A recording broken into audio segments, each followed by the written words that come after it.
Good evening and welcome to our Shooting Stars and Comet Dust website from the Tomental and Glenlivet's Dark Sky Park.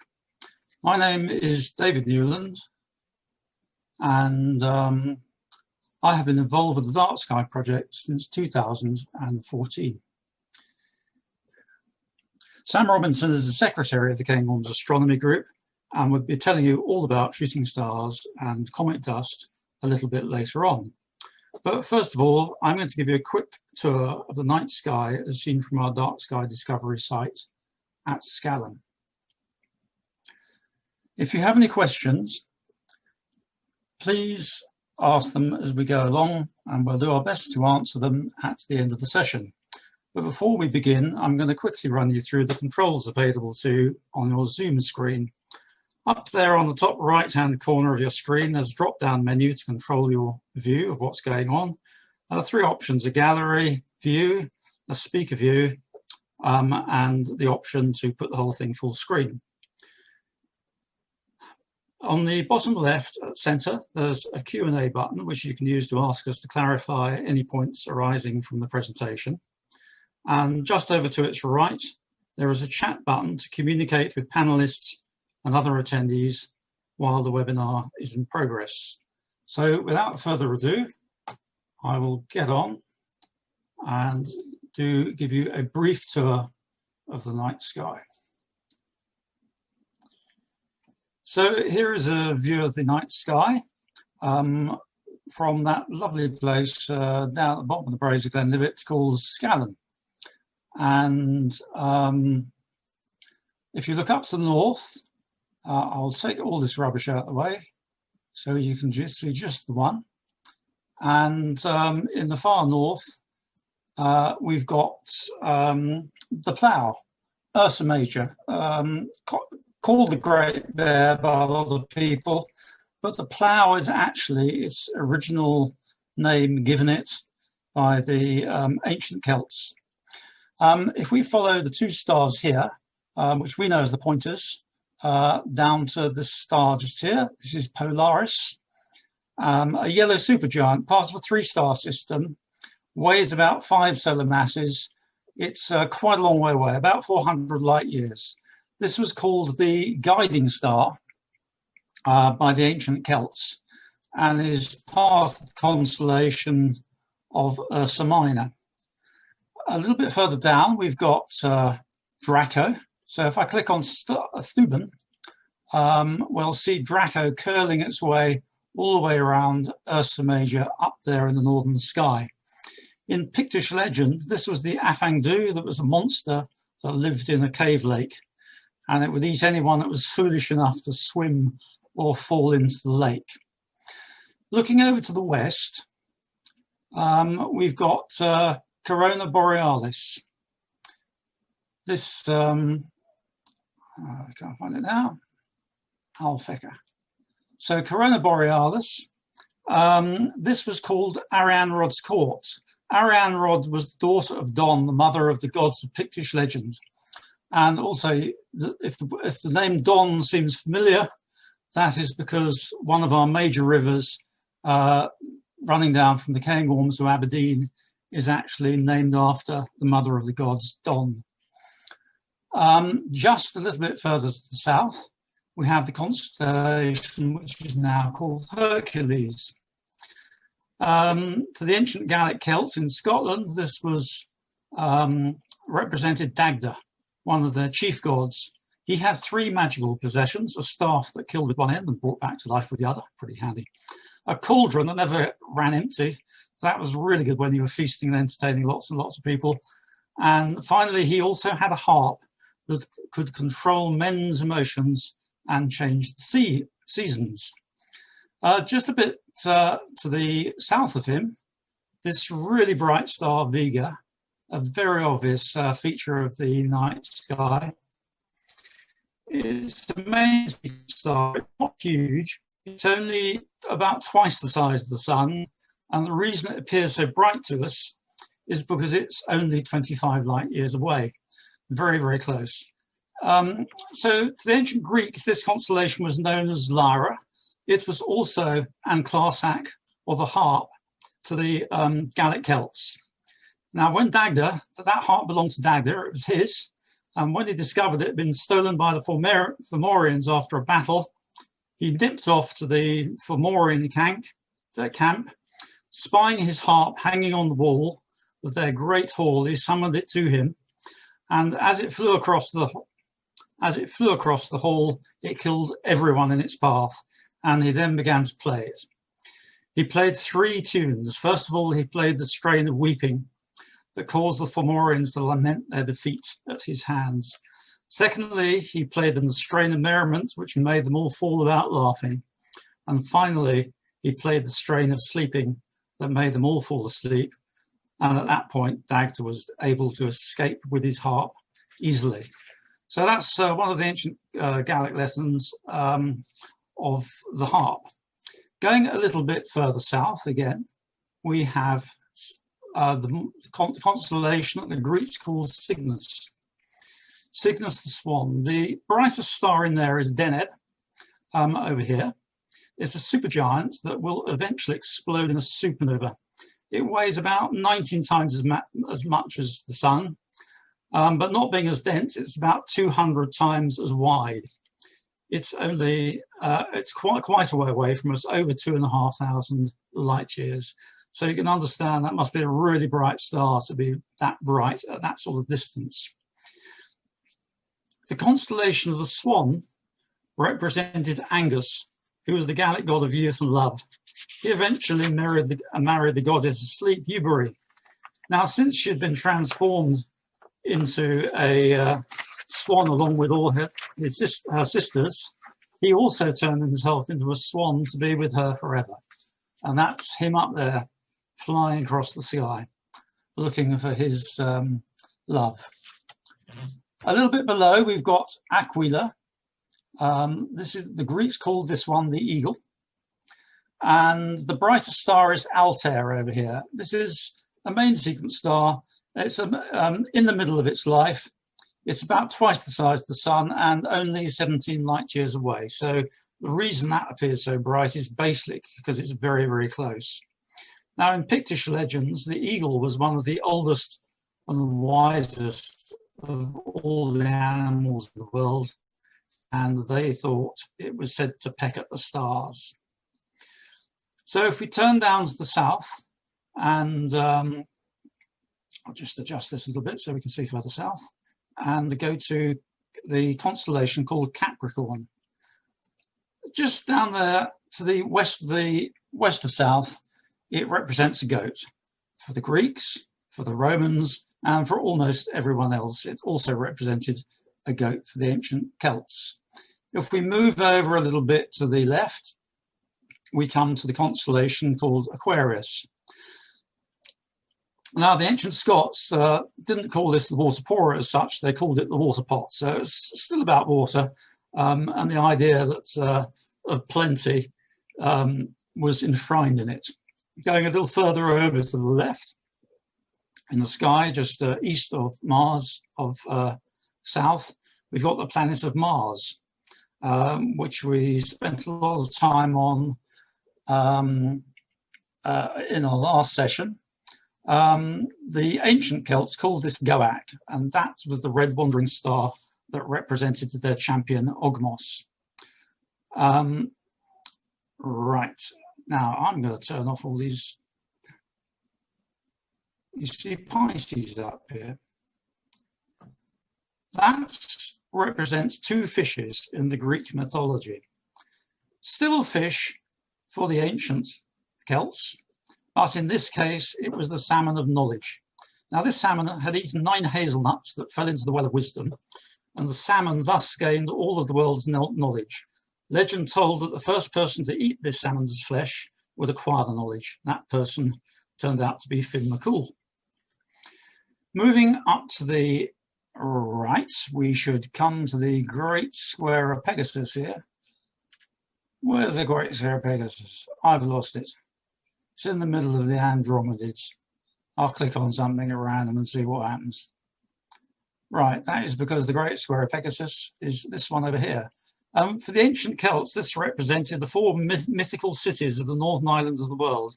That was the place that they originally was said to have come from. They were called Phalias, Gorias, Phineas, and Murias. If we head up right overhead into the sky, we come to a constellation called Cepheus. He said, guessing desperately. Is it that one? Yeah, Cepheus. Now, there are plenty of legends in the Greeks and Romans about Cepheus. Not very much is said by the Northern Celts at all, but interestingly enough, one of the branches of the Celtic societies, the Bretons, said that this constellation represented Merlin, who I'm sure you have all heard of. Over to his left is Cassiopeia, the big W. This is now called the chair in Scottish Gaelic, and in ancient times it was known as the court of Danu, who, as I said earlier, was the mother goddess of the Gaelic Celts. Moving over a little further to the east, we come to the constellation of Perseus. The brightest star in that Merfolk is a late-stage supergiant of about 8.5 times the weight of the Sun, around 500 light years away. So a pretty big star that's getting on in its life. The constellation represent Tristan, or as I should say in the Pictish, Drosten was the way they pronounced it, would have called it. In Pictish legend, Drosten was sent to fetch Esilt from Ireland. We call her Isolde now, Esilt, and the purpose of that was she was going to wed the king. However, on the journey home, a terrible or a really good thing happened, depending on how you look at it, and Drosten and Esilt accidentally consumed a love potion and fell helplessly in love. So a little bit further over on the right, we've got the constellation that's now called Andromeda. The Picts knew this as Esilt, and this is her. Although she married the king, she and Drosten became lovers because of the potion. They avoided detection for a really long time, but eventually the king was going to find out about their affair and sentenced them both to death. However, they escaped together in the night sky, and there they are up there. Have a look for them when the cloud goes and remember their story. Righto. Tonight we're going to talk about shooting stars and comet dust. We have a rather nice picture here of a meteor shower. This one actually occurred in the 19th century, the one that's illustrated. So I'll give you a talk about what shooting stars are and how they're related to comet dust. So first of all, here's a picture of a shooting star, which I'm sure most of us have seen at one time or another. We don't have to have a meteor shower taking place at any time. As long as the sky is clear and is reasonably dark, we have a chance of seeing roughly about what are called 5 sporadic meteors every hour. Roughly one every 10 minutes, if you're lucky enough to be looking in the right direction at the right time. Now these are, the shooting star itself is just a particle that has entered the Earth's atmosphere, usually something for a regular shooting star that we would see, not a particularly bright one. It would be about the size of a grain of dust. A particularly bright one might be pea-sized. Now, how can something as small as that give rise to such a bright phenomenon? Well, largely it's due to the fact that the piece of dust is entering the Earth's atmosphere at quite an enormous speed. The Earth is going around the sun at something like around 25 kilometers per second. So anything that gets in the way is going to enter the atmosphere extremely quickly. Indeed, the speed of meteors can be anything from about 11 kilometers a second right up to 72 kilometers a second. And the dust that's entering the atmosphere can be seen. These are two rather nice pictures of solar system dust. They have been, although we have a very dark sky here in the Dark Sky Park, these have been taken from the European Southern Observatory site down in Chile, which is probably some of the best skies in the world. And what we're seeing here on this, I just switch myself to a nice little arrow here. What we can see here extending up from the horizon is dust that is close to where the sun is. The sun would probably be down here at the bottom, under the horizon down here, and this is dust in the general direction of the sun. It's yellowish in colour, and it's quite bright near the horizon because that's the bit that's closer to the sun. The picture on the right is what's called the Gegenschein or counterglow. This is dust that is on the opposite side of the Earth from the sun. So it's much further away from the sun, as a result of which it's much, much fainter. And the reason that we don't see it as a spike like the other one is because we're just seeing this area in the center here is where the light is being reflected straight back to us. And as we move away from that point, the light's being scattered in other directions. So it gets fainter and fainter from our point of view. The Gegenschein is very, very difficult to see. I've never seen it personally. You need an incredibly dark sky to see it. But this is actually the time of the year to see it in the middle of the winter. So these are the dust particles that are entering the Earth's atmosphere that cause the shooting stars. If I can move on to the next one. This is an example of what's called a sporadic meteor, which is one of these ones that I told you about that isn't associated with a shower. As you can see, as this meteor is entering the Earth's atmosphere, it begins to glow and then begins to glow with a brighter, a reddish colour, and then becomes even hotter and starts to glow in the kind of blue part of the spectrum, white hot as we would call it. And then finally it fades away once all the material has been evaporated. So in this slide we see we have a couple of photographs of a meteor shower. And this one here has been taken with what's called an all-sky camera, or a fisheye lens that's showing the entire sky. The camera's pointing straight up. And we can see that these meteors are all seem to be coming from a point over here, which is called the radiant. And this is just a perspective effect, as this is the point towards which the Earth is traveling. So it's a bit like on a snowy or a rainy night, as you drive along the road with your headlights on, you'll tend to see the snowflakes or the raindrops scattering off to either side. It's because of the fact that you're driving towards them. This is showing quite a lot of meteors, but it's because it's a time exposure. This would not, you would only see one meteor every few seconds if you were lucky during the shower. On the right hand side, this is a picture, I don't know if it's been taken from the space station or from an earlier version from a capsule in space, but this is actually showing a meteor shower from above. And what's particularly interesting about this here is that you don't see any sign of the meteor until it hits the top of the atmosphere.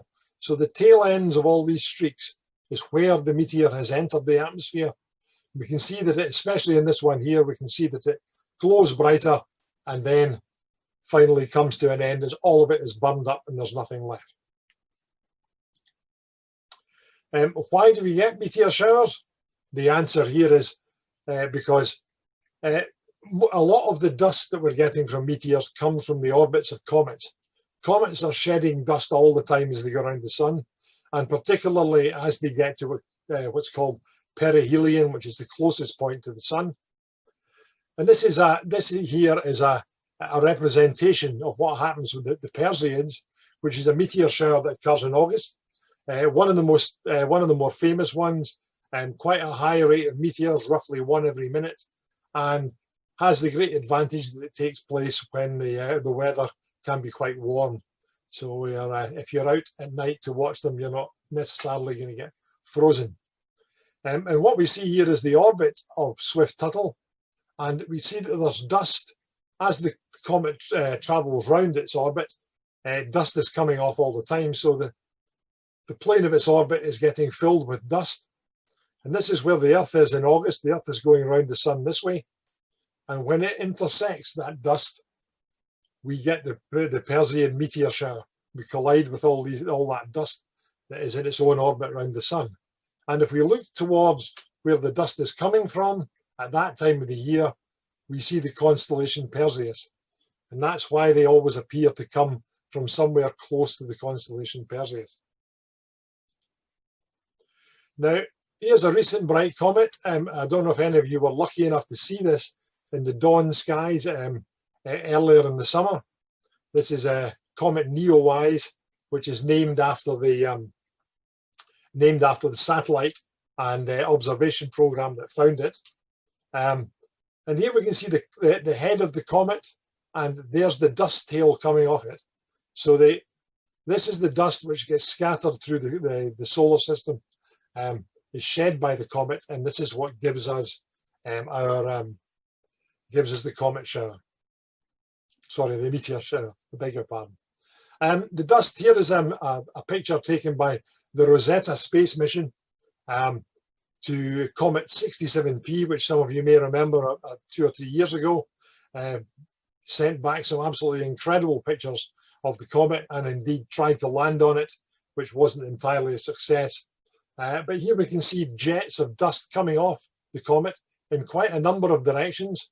And I think this is when the comet was at so-called perihelion, when it was closest to the sun and was sending quite a lot of dust out. Now, there are quite a number of annual meteor showers, but here are some of the most ones with the most numbers of meteors. The quadrantids occur in early January, and they are associated. The dust, we believe, comes from minor planet 2003 EH1. And now this is a bit unusual. It's not a comet, but recent space probes to small asteroids have found that they do give off dust, and particles do come off asteroids, especially when they're the type called rubble piles. Some very small asteroids are actually just debris from bigger collisions that have finally come back together again under their own gravity, and are essentially just a pile of gravel traveling through the solar system.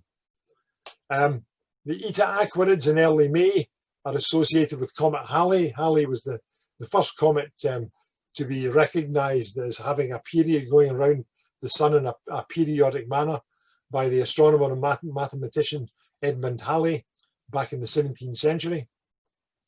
The Perseids are some perhaps the most famous. They occur in mid-August, and they are from Comet Swift-Tuttle, and they are generally the most popular meteor shower in the year, as I said earlier, because it's quite warm at that time of the year, so it's not you don't have to wrap up too warmly to stay outside and watch them. The Orionids happen in late October. They're also from Comet Halley. They're from a different part of the orbiting dust from Comet Halley, probably related to a different outburst from the comet at some point in the past. And then we have the Leonids, which occur in mid-November. Now, the Leonids are probably about the most interesting of all the meteor showers. They're associated with Comet Tempel-Tuttle, and I'll come back to them shortly because they are known to produce what is called meteor storms. Part of the reason why this talk is happening at the moment, we decided to do this, is because the Geminids will be happening on about the 13th and the 14th of this month, December, and they are generally the best meteor shower of the year. We have up to about 130 meteors per hour, which is can be as much as a couple of meteors every minute. They are quite bright, but they're also unusual in that they are associated with the minor planet Phaeton. Again, this may be because Phaeton has got a particularly dusty surface, or it may be partly a rubble pile, in which case it may be shedding material all the time, even though it doesn't display a tail like a comet does. Meteor storms. Now, this is an illustration from a woodcut from the year 1833. I think it's from the east coast of America. And that representation of the meteor shower is actually no exaggeration. This is probably the biggest meteor storm that's ever been recorded. It's about 100,000 meteors an hour, which would mean roughly 60 meteors every second. So it would be almost like a massive firework display. Now, the Leonids appear to have every 33 years there is a tendency to get one of these storms. And the storm in 1833 was followed exactly 33 years later by, in 1866, by another storm. of a similar magnitude. The next two returns didn't show very much. It was very disappointing. However, in 1966, there was a very brief period during the shower, which lasted only for an hour or so, when there were about 40,000 meteors an hour, which again would be about 13 meteors every second. Unfortunately for observers in the United Kingdom, it occurred during daylight. It actually happened, it was only seen from the United States, but was apparently extremely spectacular. And here's another source of a meteor storm. This is Comet Biela, which during the 19th century was observed. This was quite a short period comet, went round the sun every 6 years. It was actually observed to break apart into two different pieces. And the next time the comet came around in 1852, there were two faint comets were seen, but after that the comet was never seen again. However, in 1872, there was a very, very large meteor storm of about 3,000 meteors per hour occurred, and these were associated with the orbit of Comet Biela and are known as the Andromedids. Unfortunately now, the Andromedids, which are seen in the direction of the constellation Andromeda, only give us about 3 meteors per hour, which is actually a bit less than the count for sporadic meteors. So it's no longer a spectacular meteor storm, but in the past it was probably associated with the comet breaking up and releasing large amounts of dust. Unfortunately, the Leonids, the next predicted meteor storm for the Leonids is not until the year 2095. So I don't think any of us here are going to be able to witness it, but perhaps our children or grandchildren might be able to be lucky enough to see it. Now, to give you a bit of this seems to have the next page. So the Geminids are what we are looking forward to seeing around midnight on December the 13th, and perhaps in the early hours of December the 14th. It's the most prolific meteor shower of the year. It's got a zenithal hourly rate of 100 up to 130 meters per hour. Now, what that means, what the ZHR means, is this is the rate if the meteor radiant was up at the zenith, i.e. directly overhead. If the radiant is down near the horizon, a lot of the meteors will be going down the way and will be under the horizon, and we won't be able to see them because the Earth will be in the way. So we're not going to be able to see 130 meteors per hour. However, the good news is that Gemini gets up to a fair old altitude at this time of the year and is a good way up towards the zenith. So we could easily expect perhaps to see about 100 meteors per hour. The Geminids have actually got a little bit more intense over the past few decades, and there is no sign of that stopping yet. So there's a good chance that we'll get a good show this year if the skies remain clear. As I said, the maximum is around midnight on December the 13th, but it will be best seen. The actual peak is at 0100, 1 o'clock in the morning on the 14th. Now, the hours after midnight, and especially towards dawn, are the best time to see meteors because at that point in time, the Earth is rotating towards the direction where the meteors are coming from, which means that the relative speed of the meteors is higher than it is in the evening, which means that you will see more of them because more dust particles, if the relative speed is higher, then the brightness of the meteor will be more intense. And also the final thing is this year, it coincides with the new moon, which means that there will be no interference from moonlight. So we have a very, very good chance of getting quite a spectacular show this year. I watched it last year and it was quite good. It was clear but very, very cold. So if you are going to go out to watch it, just make sure you wrap up well, plenty of clothes on. I can recommend stick on a couple of pairs of trousers and maybe a couple of jackets as well if you have one that's big enough to go over another one, and that way your viewing comfort will be greatly enhanced. So, without further ado, if anybody's got any questions, if you put them into the little question and answer box at the bottom, I'll do my best to answer them. But I see that Jackie's holding her hand up here. So, is there anything you'd like to? Is there a question you'd like to ask, Jackie? Are you actually organising any event to watch the meteor shower on in December?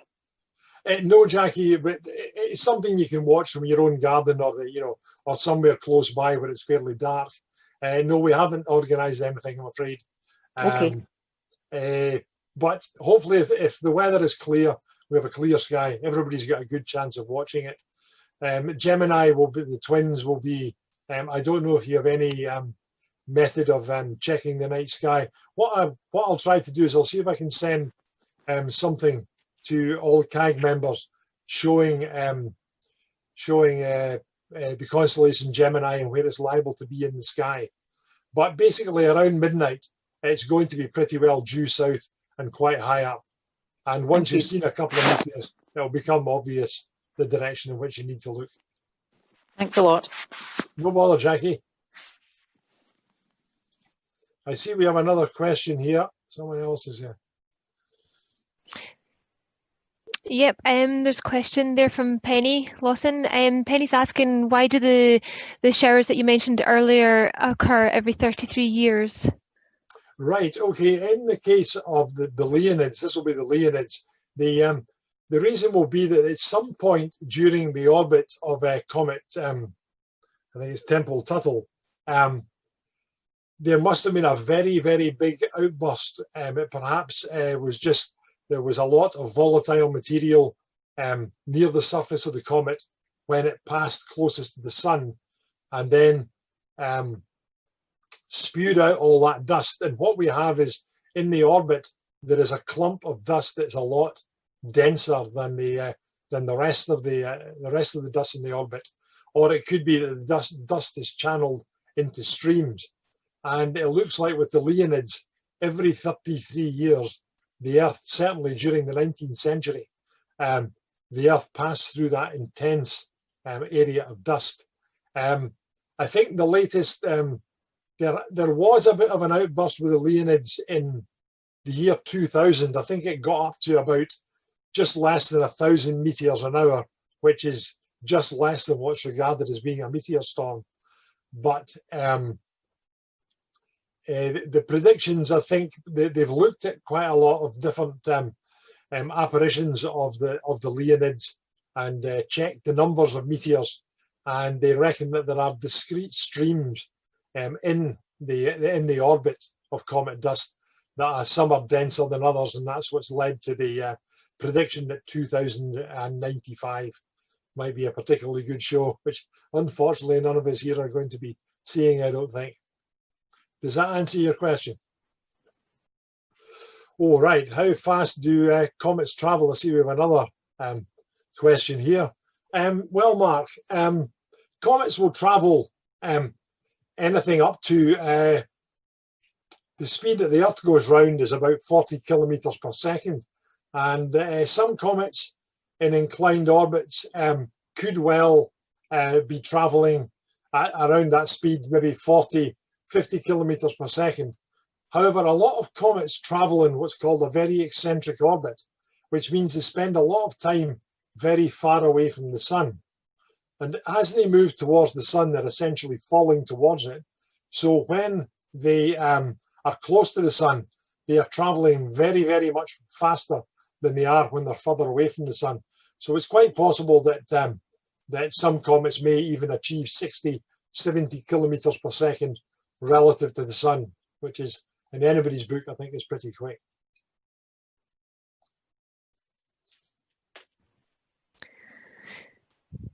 We've got another query here from Nancy Sam. Nancy Chambers is asking, are there any earlier evenings that you would recommend to take the children out to view shooting stars and comets? Well, the Geminids don't just happen on the 13th and 14th. So you've probably got about a week on either side of that, the week before and the week after that date, you will see some meteors. They won't be as many, obviously, as on the 13th and 14th. Maybe 3 days before and 3 days after, maybe you might get a fairly good show, but I'm not entirely sure just how many meteors there will be. A lot of meteor showers tend to have a very narrow peak, so it's likely the day before the 13th and say the 15th, you may be down to just 20 or 30 meteors an hour, or maybe even less. But certainly on the evening of the 13th and the morning of the 14th, it's liable to be up around, you know, a meteor every minute roughly. Here's one from Nina. Are there other astronomical events due this month that beginners could spot without specialist equipment? Trying to think if there's anything in particular. Oh yes, sorry, I beg your pardon. There is one really good one occurring, I think, on December the 17th. Now, this actually might make the national news because it's a very, it's quite a rare event. If you've been having a look at the sky just after sunset over the past 6 months, you will have noticed two bright objects to the south, quite low down. These are the planet Jupiter and the planet Saturn. Now, I think it's on the 17th, or maybe is it on the 15th? I'll have to, I can put something out about that on to the members of CAG, but I think it's about the 15th or the 17th. The Jupiter and Saturn are closer together than they have been for the past 400 years. They are only 6 minutes of arc apart, which is roughly, if you imagine the full moon in the sky, they're only 1/5 of the diameter of the full moon apart. And as you look at them in the sky, they will probably appear to merge as one object, or if you can see them as two separate objects, then they may they're going to be very, very close together. Unfortunately, you'll only be able to see this for about an hour after sunset. After an hour, Jupiter and Saturn will have set. So you need to have somewhere that's got a very clear southwestern horizon, a low horizon to the southwest. Obviously, the sky has to be clear to be able to see them. If you have a pair of binoculars, you'll probably be able to see Jupiter's 4 major moons. I don't think you'll quite be able to see the rings of Saturn unless you have a small telescope. Saturn may look a bit oval in shape, but I don't think you'll be able to see the rings as such in a pair of binoculars. But certainly if you have a small telescope or a spotting scope, it might well be worth taking a look with that, and you might possibly be able to see both the moons of Jupiter and the rings of Saturn in one field of view, which is a pretty rare event. As I said, that was the last time that happened apparently was in the year of 1623. So that is the other major event that's going to happen this month.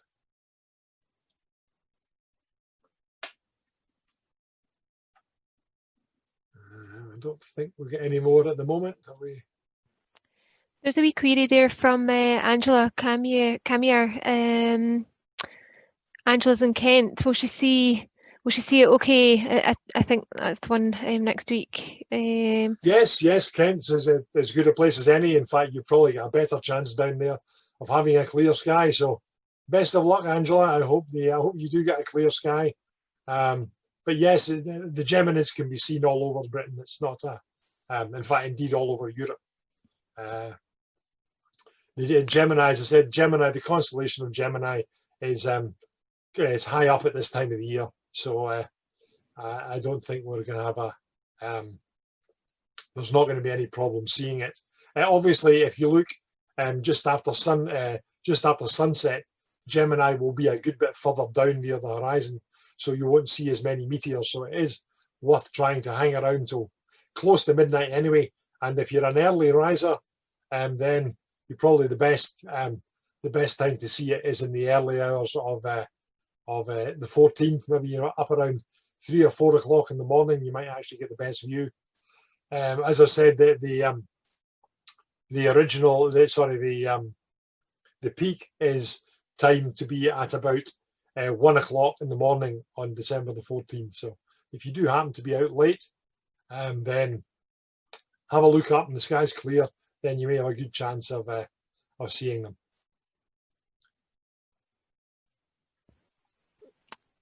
Angela had noted as well that she thought that the best meteor shower she had seen was in 2000. That may have been the Leonids. It's quite possible that was the Leonids, which would have been in the middle of November, around November the 17th, I think, the 13th and the 17th. That's possible that was the Leonids. It's also worth mentioning that some meteor showers are different. Some have meteors that are very quick and fade away quickly, bright but very quick. Some have quite relatively appear to be slow-moving meteors. Other ones leave trails that can persist for up to a minute. They all have different characteristics. I would think the trails that last for a long time is probably got something to do with the composition of the dust. Maybe it's a bit different from the other dust from different comets. But yeah, they're all each meteor shower has got its own has its own characteristics. But if you want to know more about when meteor showers occur, I would just Google it and Google annual meteor showers, and you will find somewhere there that will give you a list of when the showers are, where they are, and how intense they're expected to be. Okay, so I've got one question here from we are more likely to see fireballs during meteor showers. The answer to that is because you'll see more meteors, there is a chance that you may well see more fireballs than you normally would. However, it depends on the characteristics of the shower, of the dust that is in the shower, that's in the comet's orbit. But yes, I would think you probably have a slightly enhanced chance of seeing a fireball. There are some meteor showers though, which are noted for their fireballs. I think it might be the Eta Aquarids or the Orionids, I can't quite remember, but one of the showers does tend to, it doesn't have very many meteors, but they are very, very bright. And that would indicate that the dust in that comet stream is larger than the dust in some of the other comet streams. So in answer to your question, because there are more meteors, by the laws of chance, some particles will be bigger than others, but I don't think you're guaranteed to see a fireball, but you probably have a better chance of seeing one. Right, so if I just share my screen now, I have Stellarium up now, so I'll see if I can do that. And right, okay, so we have Stellarium here. I'll see if I can switch on the constellations. Am I able to do it? If I can find constellations. Right, constellation lines. Okay, here we are. So I've set this to being roughly about, this is about midnight on the night of the 13th, 14th of December. So if you look to the southeast, you will see quite high in the sky, you'll see the constellation of Gemini here. Castor and Pollux, the two twin stars, the bright stars in Gemini. And the radiant for the Geminid meteor shower is here just north of, or just further towards the zenith than Castor. And meteors will appear to radiate from that point. So you'll see meteors coming off in these kind of directions. And obviously, oh, sorry, move that around a bit there, didn't mean to click. If we move on in time through the night, you will see that that Gemini moves across the sky. And if I can do that, I can maybe see if we can move things, and we can just have Gemini moving across the sky here. We are now about, here we are at about 2 o'clock in the morning, and you can see that Gemini is due south, and it will also be at its highest point. Now the zenith will be roughly here somewhere, so it's going to be very high up, so you stand a very good chance, the closer you get to midnight, of seeing a large number of meteors. I'm not sure if David, I don't think David has returned. I'm not quite as up on the Celtic sky lore as David is. So I can't really continue with his talk, but if we have any other questions, I'd be very happy to answer them.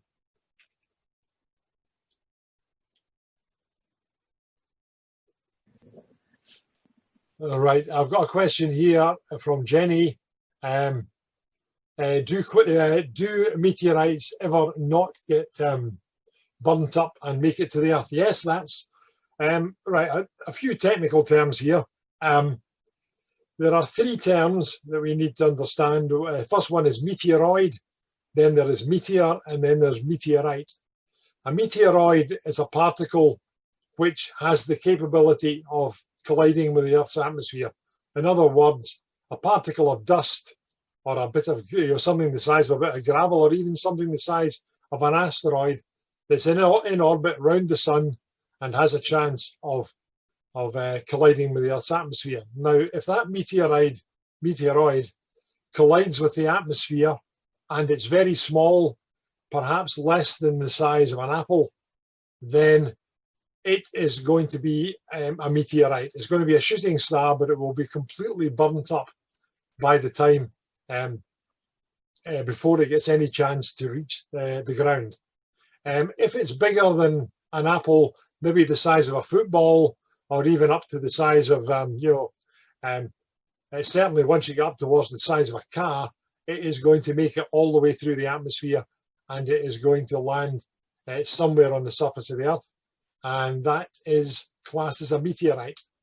Now, for it to give you an idea of the size of a meteorite, a lot of meteorites that are found, the most common size of meteorite that is found is probably smaller than your fist. And that would be probably from an object that was about 10 times larger than that when it entered the atmosphere. To give you an idea of the size and what you might expect, I don't know how many people are, I think everyone's fairly familiar with the Chernobyl meteorite, which was amazingly bright. It was apparently about the size of a very large house. It was up to about 50 meters across. Now, we're quite lucky with that. The people of Chernobyl were certainly quite lucky in that it hit the Earth's atmosphere at an angle. It wasn't coming straight down. It was a fairly shallow approach, and as a result of which it exploded in the air as an air burst. And there were some fragments of it which did make it down to the ground, but they weren't any bigger than your hand. They were quite small. If that had been at a steeper angle and had hit the ground, it would have made a sizable crater.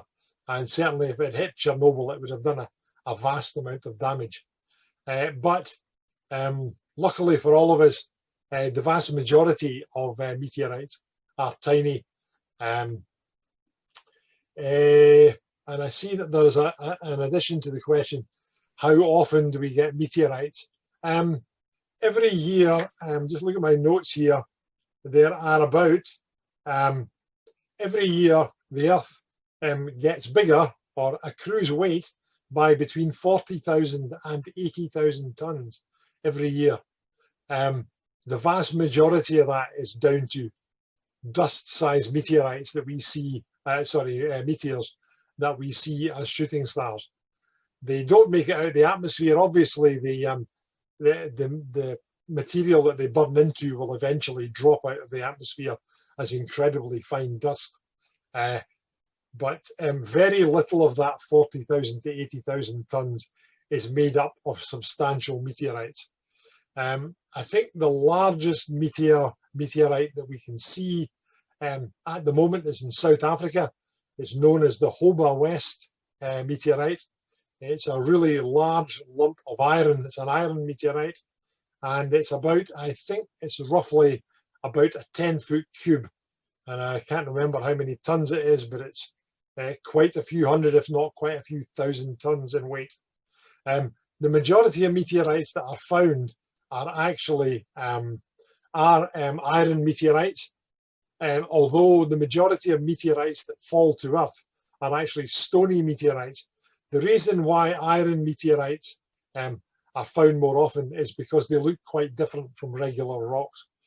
Stony meteorites most of them just look like your common or garden stone that you would see in the ground, and therefore are not noticed. Certainly the majority of meteors that are found are metallic meteorites. And in fact, I believe that in Mecca, at the site of the Muslim pilgrimage, in the large box that you can see in the middle, known as the Kaaba, has an iron meteorite set into one of its corners. Obviously this is quite a big iron meteorite, and was obviously held in high regard by those who found it. And indeed, I think there are references to some weapons in the past, like swords and like, were actually beaten out of iron meteorites, mainly because iron meteorites are of a very high quality of iron, so they make exceptionally good implements. Another question here from Magnus, age 7. How many constellations are there in the night sky? Well, you've got me there, Magnus, but I think there's at least about 60. I think there's 50 to 60 constellations, maybe even more. Some of them are a bit obscure. Most of the constellations were named in antiquity, but because ancient civilizations tended to be in the northern hemisphere, then the majority of these constellations are north of the equator, or not very far south of it. So I think we can, what happened in the southern hemisphere was that explorers during the age of exploration in the 16th and 17th century took it upon themselves to name constellations in the southern sky, and they gave them some pretty not very romantic names. I think one of the ones that comes to mind is Antlia, the water pump, and the like. So I think I'm not 100% sure, but I think the number of constellations is somewhere between 50 and 80, I think, altogether. Will has got a question on the nearest star is and where it is. Well, there's good news and bad news on that. The good news is that it's only 4 light years away. It's the Alpha Centauri system. However, the bad news is that it's too far south to be seen from this neck of the woods. It's quite far south, and you would have to be very close. You'd have to be within maybe about 20 degrees of the equator, the north of the equator, to be able to see it. It's actually the 3rd brightest star in the sky. It's a triple star system, and actually the closest member of that system is a red dwarf, quite a small star, which orbits the other 2 stars, which are a close binary pair. It's known as Proxima Centauri.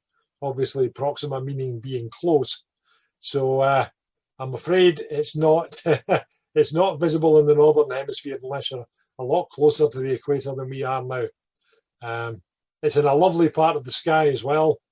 It's very close to the Southern Cross, and it's probably, in my opinion, is actually the most spectacular bit of the sky to the naked eye. But unfortunately, as I say, it can't be seen from up here. Now the nearest that we can see from here, Will is desperate to get an answer on this. I'm trying to think what the nearest is. Certainly one of the nearest is, there are some very dim stars that are quite close, but the nearest bright star, I think, is the brightest star in the sky, which is Sirius. It's only 10 light years away. And that is the reason that it appears so bright in the sky, is because it is relatively close. So I think we could say, if you look to the south and to below and to the left of Orion in the sky, you can pick out Orion, then you'll see Sirius. It is the brightest star to the naked eye, and is probably the one of the closest stars that you can see with the naked eye. But you've got me there. Well, I'd have to look it up to see what they to see if there is another star that is visible to the naked eye that's closer. If there is, it's going to be pretty dim, I think. It's not going to be very prominent. I'd like to thank Sam for his interesting and informative presentation about shooting stars and comet dust. Thank you all very much for attending our webinar this evening, and we hope to see you again on Monday, February the 21st next year, when we'll be exploring what Scottish Bronze Age stargazers saw in the night sky and how they enshrined that knowledge in their megalithic monuments. So without more ado, I'm going to bring the session to an end.